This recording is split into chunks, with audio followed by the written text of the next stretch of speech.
Main ಈಗ ವಿದ್ಯಾರ್ಥಿಗಳಿಗೆ teacher ಏನು ಮಾಡ್ತಾರೆ, ಪಾಠ ಕಳಿಸ್ಕೊಡುವಂಥದ್ದು ಅವ್ರಿಗೆ ಡ್ಯೂಟಿ. ಕಲಿಯುವಂಥದ್ದು, ಕಲಿತುಕೊಂಡದನ್ನು ಅಭ್ಯಾಸ ಪಡಿಸುವಂಥದ್ದು, ಎಕ್ಸಾಮ್ ಬರೆದು ಪಾಸ್ ಆಗುವಂಥದ್ದು ಯಾರ ಕರ್ತವ್ಯ? ನನ್ನ ಕರ್ತವ್ಯ. ನನ್ನ ಯಾವಾಗಲೂ ಏನೋ ಪ್ರಶ್ನೆಗಳು ನನ್ನನ್ನು ಸ್ಟಾರ್ಟ್ ಮಾಡ್ಬೋದು. ನಮ್ಮಂತೆ ಸೇರಿಸ್ಕೋಬಾರ್ದು. ಅವ್ರಿಗೆ ಸಿಟ್ಟು ಬರ್ತದೆ. ನಾನು ಓದಿ ಅಲ್ಲ, ನೀನು ಹಂಗೆ ಹೇಳ್ತಿ, ನೀನು ಓದಿಕ, ನೀನು ಮಾಡಿಕ, ನನ್ನ ಯಾಕೆ ಸೇರಿಸಿ? Hallelujah, hallelujah. ಹಾಗೆ ದೇವರ ವಾಕ್ಯವನ್ನು ಹೇಳುವಂಥದ್ದು, ಬೋಧಿಸುವಂಥದ್ದು, ಕ್ರಮಪಡಿಸುವಂಥದ್ದು, ಇದ್ದದಿದ್ದಂಗೆ ಹೇಳುವಂಥದ್ದು, ವಾಕ್ಯ ಏನು ಹೇಳ್ತದೋ ಅದನ್ನೇ ಬೋಧಿಸುವಂಥದ್ದು ನಮ್ಮ ಕರ್ತವ್ಯ. ನಿನಗೆ ಇಷ್ಟ ಆಯಿತೋ ಕಷ್ಟ ಆಯಿತೋ ನಿನಗೆ ಹೆಂಗಾಯಿತೋ ಅದು ನಿನಗೆ ಬಿಟ್ಟದ್ದು. ಆಮೇನ್, ಹಲ್ಲೆಲೂಯಾ. ಓಕೆ, ಆಮೇನ್. ಸೊ ವಾಕ್ಯ ಓದುವಾಗ, ಈಗ ವಾಕ್ಯನೂ ಓದಿಲ್ಲ, ಪ್ರಾರ್ಥನೆಯೂ ಮಾಡಿಲ್ಲ, ನಿನ್ನನ್ನು ಮಾಡಿಲ್ಲ, ಮನ್ನನ್ನು ಮಾಡಿಲ್ಲ, ಹೋಗ್ಲಿ ಬಿಡಿ ಎಲ್ಲ. ನಾಳೆಯಿಂದ ಯಾರು ಪ್ರಾರ್ಥನೆ ಮಾಡಿ ವಾಕ್ಯ ಓದುತ್ತೀರಿ ಎಡಬಿಡದೆ, ಅದಕ್ಕೂ ಕಷ್ಟ ನೋಡು. ಹಂಗೆ ತೀರ್ಮಾನ ಮಾಡಬೇಡ. ಸೈತಾನ್ ಕಿವಿಯಲ್ಲಿ ಹೇಳ್ತಾನೆ, ನಾಳೆ ಹೆಂಗಿರ್ತದೋ ಗೊತ್ತಿಲ್ಲ. ನಾನು ಹೇಳ್ತೇನೆ, ನೀನು ಇರ್ತೀಯೋ ಸಾಯ್ತೀಯೋ ಯಾರು ಗೊತ್ತು. ಅದಕ್ಕೆ ಮಾತ್ರ ಸಿಟ್ಟು ಬಂದುಬಿಡ್ತಿದೆ. ಸರಿ, okay, whatever happen it is enough. ತಪ್ಪಾಗಿತ್ತು, ದೇವ್ರು ಕ್ಷಮಿಸ್ತಾನೆ. ನಾಳೆಯಿಂದ ಆಗದೆ ನಾನು ತೀರ್ಮಾನ ಮಾಡುತ್ತೇನೆ. ಸಿಸ್ಟರ್ ಬಂದಿರಾ ಇಲ್ಲಿ? ಸರಿ, ಅವ್ರು ಹೆಂಗಿದ್ದಾರೆ?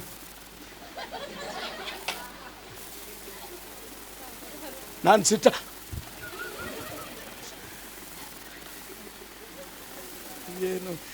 ಏನು ಹೆಂಗೋ ನನಗಂತ ಅರ್ಥನೇ ಆಗೋಲ್ಲ.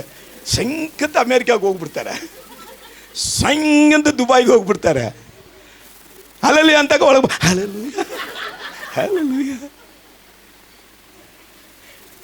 ತೆಲುಗಲ್ಲಿ ಹೇಳ್ತಾರೆ ಅಲವಾಟ್ಲು ಪೊರಪಾಟ್ಲು. ಎದಕ್ಕೆ ಅಲ್ಲಿ ಹೇಳ್ದೆ ಅವ್ರಿಗೆ ಗೊತ್ತಿಲ್ಲ. ಲಿಸನ್, ಗಮನಿಸ್ರಿ. ಒಂದು ಅರ್ಧ ಗಂಟೆ 1 ಗಂಟೆ ಗಮನಿಸೋಕ್ಕೆ ಎಷ್ಟು ಹೋರಾಟ ಅಲ್ಲ. ಓಕೆ, ನಾಳೆಯಿಂದ ಯಾರು ಓದುತ್ತೀರಿ ಪ್ರಾರ್ಥನೆ ಮಾಡ್ತೀರಿ ಅಂತ ಹೇಳಿದ್ರೆ ಸೈತಾನ ಹೇಳ್ತಾನೆ, ಸುಮ್ಮನೆ ನೀನು ಪಾಟಿಗೆ ಏನೋ ಮಾಡ್ಕೊಂಡ್ಬಿಟ್ಟು ಮತ್ತೆ ಮಾಡಿಲ್ಲ ಅಂದರೆ ಕಷ್ಟ.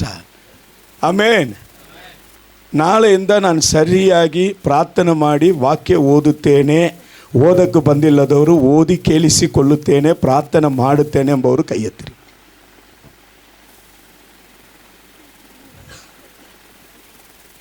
ಮೆಜಾರಿಟಿ ನೋಡಿ ಕೈ ಎತ್ತುತ್ತಾರೆ. అందరూ కై చేయి పైకి ఎత్తినాడు, ఎత్తు. కొన్ని మంది ఎట్లా అంటే, మేము చేస్తామా లేదా ఎప్ప చూస్తాడా, లే చేస్తాం, ఎన్నో చేసి వచ్చినాం, ఇది చేస్తాంలే, చెప్పినన్ని చెయ్యము.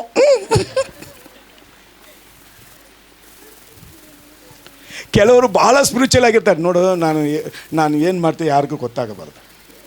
ಐ ಆಮ್ ವೆರಿ ಸ್ಪಿರಿಚುವಲ್, ಆತ್ಮಿಕವಾಗಿರ್ತೀನಿ. ನಾನು ಎಲ್ಲರಿಗೂ ಹೇಳ್ಕೊಳ್ಬೇಕಾ, ನಾನು ಓದ್ತೇನೆ ಹಂಗಿರ್ತಾರೆ ನಿಶಬ್ದವಾಗಿ. Hallelujah, hallelujah. ಎಲ್ಲ ಕ್ಯಾಟಗರಿ ವೆರೈಟಿ ಎಲ್ಲ ಇಲ್ಲೇ ಇದೆ. ತಂಗಿ ಬಂದ್ಯಾ? ಅವಾಗವಾಗ ಹೊರಗೆ ಹೋಗ್ಬಿಡ್ತೀನಿ, ನೀನು ಇಲ್ಲೇ ಇರು. ಆಮೇನ್. ಓಕೆ, ವಾಕ್ಯಗಳನ್ನು ನಾವು ಓದುವಾಗ ನಾವೇನು ಮಾಡ್ತೇವೆ, ಒಂದು ಭಾಗವನ್ನು ಮಾತ್ರ ತಿಳ್ಕೊಳ್ಳುತ್ತೇವೆ. ಕೆಲವರು ಬೈಬಲ್ ಓದುತ್ತಾರೆ, ನಿಮ್ಗೆ ಗೊತ್ತಲ್ಲ, ಆಲ್ರೆಡಿ ಕೇಳಿರ್ತೀರಿ. ಹೆಂಗೆ ಓದುತ್ತಾರೆ? ನೀವು ಹೆಂಗೆ ಓದ್ತೀರಿ? ಕೆಲವರು ಹೆಂಗೆ ಓದ್ತಾರೆ ಗೊತ್ತಾ? ನಿಮಗೆಲ್ಲ ಗೊತ್ತೇ. ಸ್ತೋತ್ರ ಸ್ತೋತ್ರ ಸ್ತೋತ್ರ. ಯೂದನು ಉರುಳಾಕಿ ಸತ್ತನು.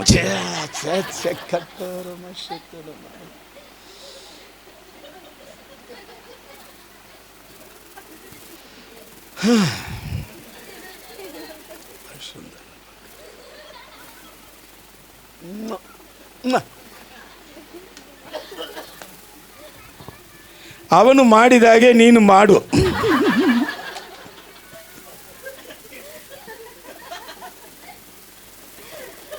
ಇವತ್ತು ಯಾರ ಮುಖದಲ್ಲಿ ಮುಗಿದ ನನ್ನ ಹೆಂಡತಿ ಬಂದಲ್ಲ, ಯಾರು ನನ್ನ ಮಗ ಬಂದು ಎಪ್ಪಿಸಿದಾನ, ಯಾವ ಬಂದು ಎಪ್ಪಿಸಿದಾನೋ ಗೊತ್ತಿಲ್ಲ.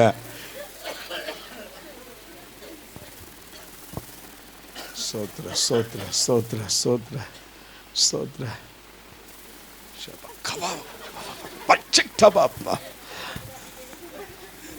ಅನಾಯಿಂಟಿಂಗ್ ಅಂತ.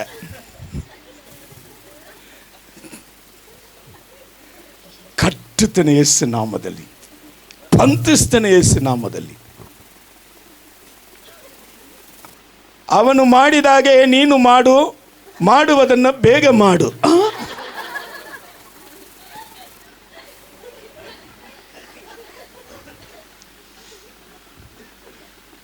ನಗ್ತಾ ನಗ್ತಾ ನಗ್ತಾ ನಮಗೆ ನಾಚಿಕೆ ಬರಬೇಕು.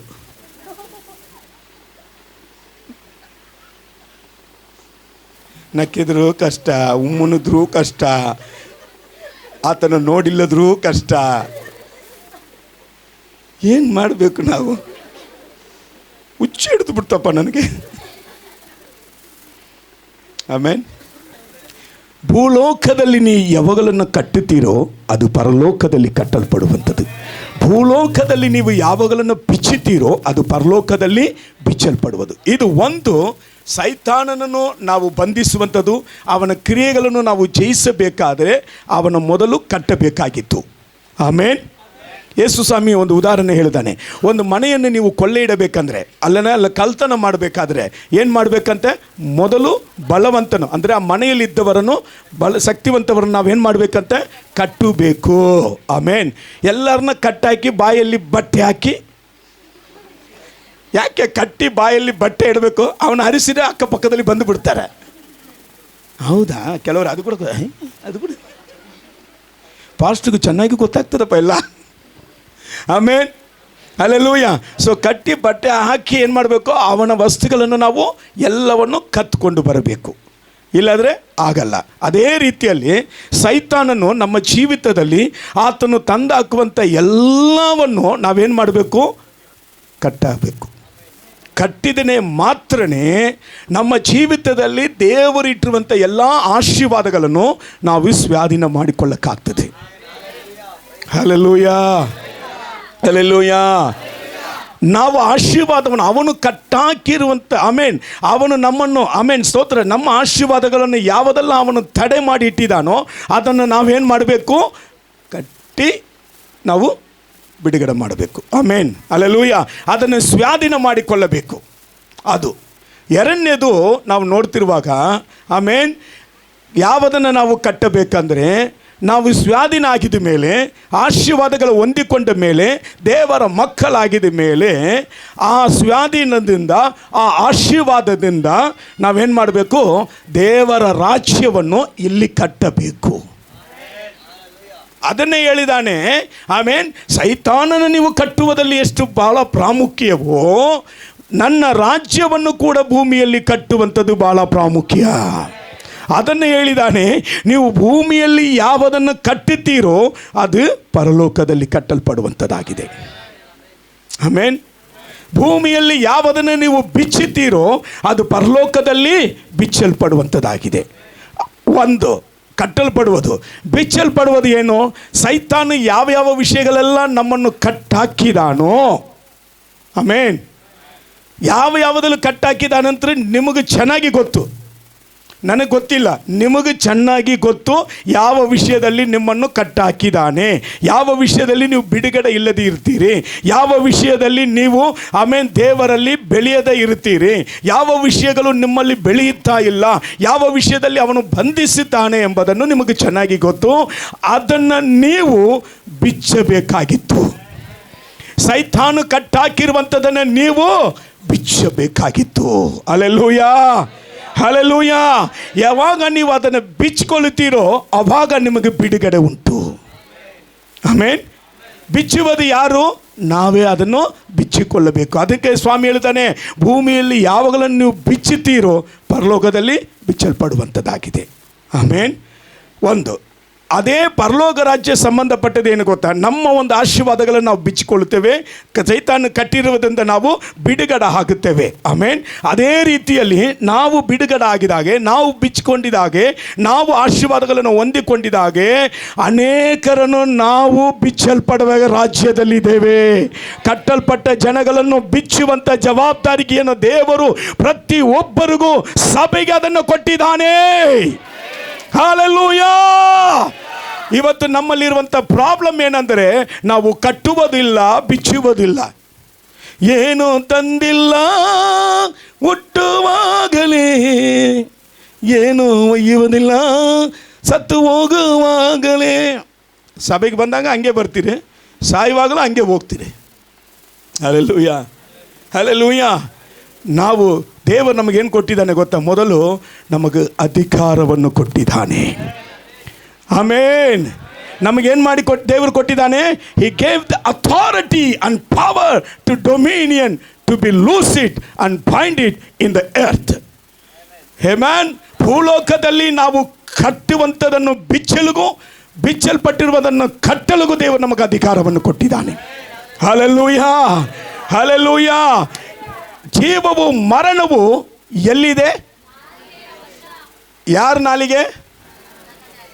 ನನ್ನ ನಾಲಿಗೆ ಹೇಳಿದೆ. ಬೆಳಗ್ಗೆಂದ ರಾತ್ರಿ ಮಲಗೋ ತನಕ ನಾವು ಏನು ಮಾತಾಡ್ತೇವೆ, ಏನು ಯೋಚನೆ ಮಾಡ್ತೇವೆ, ಏನೆಲ್ಲ ಯೋಚನೆ ಮಾಡ್ತೇವೆ, ಏನೆಲ್ಲ ಮಾತಾಡ್ತೇವೆ, ಅದರ ಮೇಲೇ ನೀ ಕಟ್ಟುವಂಥದ್ದು, ಬಿಚ್ಚುವಂಥದ್ದಿದೆ. ಆಮೇನ್. Hallelujah, hallelujah. ಯಾಕೆ ನಾನು ಹೇಳಿದೆ ಬೆಳಗ್ಗೆ ಎದ್ದು ಪ್ರಾರ್ಥನೆ ಮಾಡಬೇಕು? ಯಾಕೆ ನಾವು ಹೇಳ್ತೇವೆ ಬೆಳಗ್ಗೆ ಎದ್ದು ವಾಕ್ಯ ಓದಬೇಕು ಅಂತ ಹೇಳಿದರೆ, ಬೆಳಗ್ಗೆ ಎದ್ದು ಪ್ರಾರ್ಥನೆ ಮಾಡಿ ವಾಕ್ಯ ಓದುವಾಗ ಆ ದಿನವೆಲ್ಲ ಪರಿಶುದ್ಧಾತ್ಮನು ನಮ್ಮನ್ನು ಟೇಕ್ ಓವರ್ ಮಾಡ್ತಾನೆ. ಯಾರು ಪ್ರಾರ್ಥನೆ ಮಾಡಿಲ್ಲವೋ, ಯಾರು ವಾಕ್ಯ ಓದಿಲ್ಲವೋ, ಪರಿಶುದ್ಧಾತ್ಮನು ಇರುತ್ತಾನೆ, ಆದರೆ ಅವರ ಮೇಲೆ ಆಳ್ವಿಕೆ ಮಾಡೋಕ್ಕಾಗಲ್ಲ. ಯಾಕೆಂದರೆ ಪರಿಶುದ್ಧಾತ್ಮ ನಿಮ್ಮನ್ನು ಆಳ್ವಿಕೆ ಮಾಡಿ, ನಿಮ್ಮನ್ನು ನಡೆಸಿ, ನಿಮಗೆ ಬೋಧಿಸಿ, ನಿಮ್ಮನ್ನು ಕಾಪಾಡಿ ಆಮೇನ್ ಮಾಡಬೇಕಾದರೆ ಆತನಿಗೆ ನಿಮ್ಮ ಪ್ರಾರ್ಥನೆ ಬೇಕಾಗಿತ್ತು. ಆತನಿಗೆ ನಿಮ್ಮಲ್ಲಿರುವಂಥ ದೇವರ ವಾಕ್ಯ ಬೇಕಾಗಿತ್ತು. ನಿಮ್ಮ ಪ್ರಾರ್ಥನೆ ವಾಕ್ಯವು ಆತನ ಏನು ಮಾಡ್ತದೆ? ಕೆಲಸ ಮಾಡೋಕ್ಕೆ ಸಹಾಯ ಮಾಡುತ್ತದೆ. ಅದಕ್ಕೆ ಯೇಸು ಸ್ವಾಮಿ ಏನು ಹೇಳಿದಾನೆ? ನಾನು ನಿಮ್ಮನ್ನು ಅನಾಥರಾಗಿ ಬಿಡುವೇನು. ಆಮೇನ್. ನಾನೇನು ಮಾಡ್ತೇನೆ? ಪರಿಶುದ್ಧಾತ್ಮನ ಕಳಿಸುತ್ತೇನೆ, ಆತನು ನಿಮ್ಮನ್ನು ನಡೆಸುತ್ತಾನೆ. ಹೌದಾ? ಹೇಳೇನ? ವಾಗ್ದಾನ ಕೊಟ್ಟಿದ್ದಾನ ಮತ್ತು ಹೇಳಿದ್ದಾನೆ, ಈ will not speak his own. ಆತನು ಸ್ವಂತವಾಗಿ ಮತ್ತೆ ಏನು ನಿಮಗೆ ಕಲಿಸಿಕೊಡಲ್ಲ. Amen. He will not speak his own. ಆತನು ಏನು ನಿಮಗೆ ಕಲಿಸಿಕೊಡಲ್ಲ. ಏನು ಮಾಡ್ತಾನೆ? He is helper for you. ಆತ ನಿಮಗೆ ಸಹಾಯಕನಾಗಿದ್ದಾನೆ. ಯಾವುದಕ್ಕೆ ಸಹಾಯಕನಾಗಿದ್ದಾನೆ ಅಂದರೆ, ಬೆಳಗ್ಗೆ ನಾವು ಪ್ರಾರ್ಥನೆ ಮಾಡಿ ಓದಿದ ವಾಕ್ಯಗಳನ್ನು ನಮಗೆ ಆ ದಿನದಲ್ಲಿರುವಂಥ ಪರಿಸ್ಥಿತಿಗಳಲ್ಲಿ, ಶೋಧನೆಗಳಲ್ಲಿ, ಶ್ರಮೆಗಳಲ್ಲಿ, ನಾವು ಹಾದಿರುವಂಥ ಕಷ್ಟಗಳಲ್ಲಿ, ಕಣ್ಣೀರುಗಳಲ್ಲಿ, ದುಃಖಗಳಲ್ಲಿ ಆತನು ಆ ಯಾವ ವಾಕ್ಯವನ್ನು ಓದಿದವೋ ಆ ವಾಕ್ಯವನ್ನು ನಮ್ಮಲ್ಲಿ ಜ್ಞಾಪಕಪಡಿಸುತ್ತಾನೆ. ಜ್ಞಾಪಕಪಡಿಸುತ್ತಾನೆ. ಯಾಕೆ ಜ್ಞಾಪಕಪಡಿಸುತ್ತಾನೆ? ಪರಿಶುದ್ಧಾತ್ಮ ನಮಗೆ ಆ ವಾಕ್ಯವನ್ನು ಜ್ಞಾಪಕಪಡಿಸುವಾಗ ಆ ವಾಕ್ಯಗಳನ್ನು ನಾವು ಘೋಷಿಸಬೇಕು. We have to speak the word of God. Amen. ಬೆಳಗ್ಗೆ 1 ಅಧ್ಯಾಯ ಓದ್ರಿ, 2 ಅಧ್ಯಾಯನ ಓದ್ರಿ, 5 ಅಧ್ಯಾಯನ ಓದ್ರಿ. ಒಳ್ಳೆ ದೇವರ ಮಕ್ಕಳು, ಅನ್ನಕ್ಕೆ ಉಪ್ಪಾಕಿ ತಿನ್ನುವ ಮಕ್ಕಳು 5 ಅಧ್ಯಾಯನ ಓದಬೇಕು. 1 ತಾಸನ್ನ ಪ್ರಾರ್ಥನೆ ಮಾಡಬೇಕು. ಆಮೇಲೆ ಮನೆ ಬಿಟ್ಟು ಹೊರಗೆ ಹೋಗಬೇಕು.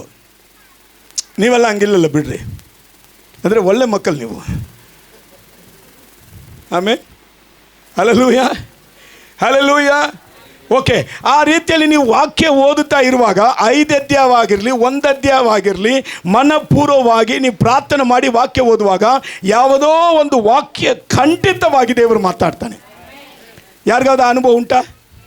ನಾನು ಮೊದಲು ಬೈಬಲ್ ಓದಿದ್ದೇನೆ ಆ ರೀತಿಯಲ್ಲಿ ಅಲ್ಲ. ಮೊದಲು ಹೆಂಗೆ ಓದಿದ್ದೇನೆ? ಸ್ತೋತ್ರ ಸ್ತೋತ್ರ ಸ್ತೋತ್ರ.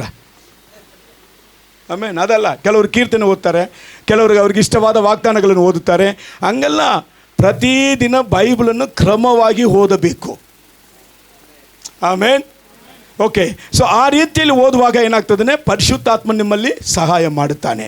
ಆ ಸಹಾಯದಿಂದಲೇ ನಾವೇನು ಮಾಡೋಕ್ಕಾಗ್ತದೆ ಅಂದರೆ ನಮ್ಮ ಅಧಿಕಾರವನ್ನು ಉಪಯೋಗ ಮಾಡೋಕ್ಕಾಗ್ತದೆ. ಇದು ನೋಡೋಕ್ಕೆ ಸರಳವಾದ ವಿಷಯ, ಇದು ನೋಡೋಕ್ಕೆ ನಮಗಾಗಲೇ ಗೊತ್ತಿರುವಂಥ ವಿಷಯ, ಇದು ಎಲ್ಲರೂ ಹೇಳುವಂಥದ್ದೇ, ಎಷ್ಟೋ ಸಾರಿ ನಾವು ಕೇಳಿದದೆ, ಆದರೆ ನಮ್ಮಲ್ಲಿ ಪ್ರಾಬ್ಲಮ್ ಏನೂ ಮಾಡಲ್ಲ. ಆಮೇನ್, ಆಮೇನ್, ಆಮೇನ್. ಆದರೆ ಕೆಲವು ಸಭೆಗಳಲ್ಲಿ ಏನು ರಹಸ್ಯನೇ ಹೇಳ್ತಾ ಇಲ್ಲಲ್ಲಪ್ಪ ಸೇವಕನು, ವಾಕ್ಯ ಆಳಕ್ಕೆ ಹೋಗ್ತಾ ಇಲ್ಲಪ್ಪ, ಬಿಟ್ಟಿಸಿ ಬಿಟ್ಟಿಸಿ ನಾನು ಏನು ಮಾಡಲಿ ಇಲ್ಲಿ? ಏನಿಲ್ಲ, ನೀನು ಪ್ರಾರ್ಥನೆ ಮಾಡು, ನೀನು ವಾಕ್ಯ ಓದು, ನೀನು ಆಮೇಲೆ ಪ್ರಾರ್ಥನೆ ಮಾಡಿ ವಾಕ್ಯ ಓದುವಾಗ ಪರಿಶುದ್ಧಾತ್ಮನ ಎಲ್ಲ ನಿನಗೆ ಪ್ರಕಟಣೆ ಮಾಡ್ತಾನೆ.